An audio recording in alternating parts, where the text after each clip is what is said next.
కేంద్ర ప్రభుత్వం స్వచ్ఛ భారత్ అనేది ఒక కార్యక్రమాన్ని దాన్ని ఉయ్యూరులో మేము చాలా గొప్పగా పనిచేస్తున్నాం. ఉయ్యూరును సుందరంగా తీర్చిదిద్దుతున్నాం, చెత్త లేకుండా చేస్తున్నామని చెప్పని ప్రకటనలు చేసినటువంటి ఈ పాలకవర్గం, ఈ కమిషనర్ వాళ్ళ యొక్క పనితీరుకు నిదర్శనంగా ఈనాటి పుల్లేరు కాలంలో ఉన్నటువంటి పరిస్థితిని గమనించాలని చెప్పేసి చెప్తున్నాం.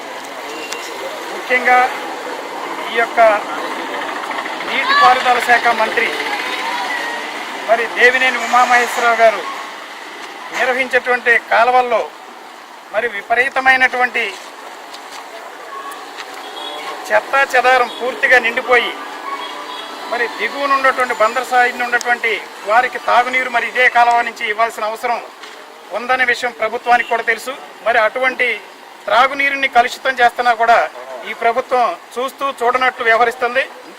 మరి త్రాగునీరు కలుషితం చేయటం అనేది ప్రజల యొక్క ఆరోగ్యాలతో ఆడుకోవటంగా మరి ఉంటుంది.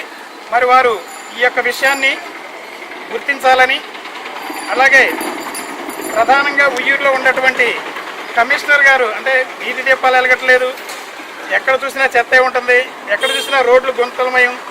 మరి వారు ఏం చేస్తున్నారంటే మాకు ఏదో నిధులు కొరత ఉందని చెప్పేసి చెప్తున్నారు. మరి నిన్న దుర్గా ఎస్టేట్లో నేను వైస్ చైర్మన్తో కూడా మాట్లాడటం జరిగింది. కొన్ని వందల బిల్డింగులు ఉయ్యూరులో నిర్మాణం పూర్తయితే ఈ రోజు వరకు కూడా హౌస్ ట్యాక్స్ వేయలేనటువంటి దౌర్భాగ్యం ఈ కమిషనర్ చేతకంతనానికి ఇది నిదర్శనం. మరి డబ్బులు వసూలు చేయరు, ప్రజలకు మౌలిక వసతులు కల్పించరు.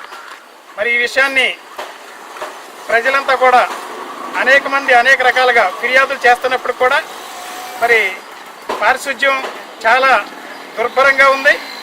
ఏదో 1-2 రోడ్లు మాత్రం స్వచ్ఛ భారత్ పేరుతో శుభ్రం చేసి గ్రామాన్ని సుందరంగా, ఈ నగరాన్ని సుందరంగా ఉన్నట్టుగా చెప్పుకోవటం సిగ్గుచేటు.